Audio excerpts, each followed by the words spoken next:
Урматтуу туугандар, Садырдын боштондукка чыкпашынын себеби эмне болуп атат? Мына көрдүңүздөр, өткөндөгү бийликтин тушунда канчалаган адамдар түрмөгө олтурушту. Ошол адамдардын бардыгы саясатчылар чыгышты. Садыр Жапаровду амнистия Садырга тиешеси жок болсо, бир дагы амнистияны колдонбоду Садырга. Жаңы мына кылмыш кодекси кабыл алышты, анын Садырга тиешеси жок болсо, эмнеге андай болот? Керек болсо 20 жыл, 22 жыл, 25 жыл чыккынчылык, мамлекетке чыккынчылык деп камалган адамдар бүгүнкү күндө бардыгы эркиндикке чыгышты.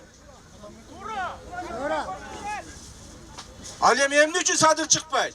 Мына ушул суроо ар бир кыргыздын, ар бир кыргызстандыкты түйшөлтүп отурат.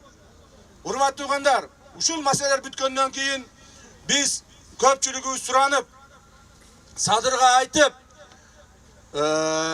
президентибиздин айткан сөзүнө маселе көтөрүп, президентибиз айтты эле. Эгерде ырайым сурап кат жазылган болсо, мен ырайым берүүгө даярмын деп. Ошол маселени көтөрүп туруп биз Садырдан суранып, ырайым жаздырганбыз. Мына ырайым жазылганына дагы 2 ай убакыт өттү. Бүгүнкү күндө Садырдын ырайым сурап каты ошол президенттин алдында турат. Биз бардыгыбыз бүгүнкү күндө талап эмес, сураныч менен сурашышыбыз керек. Айтышыбыз керек. Садырды боштондукка чыгарып бериң деп. Садырга боштондук туугандар.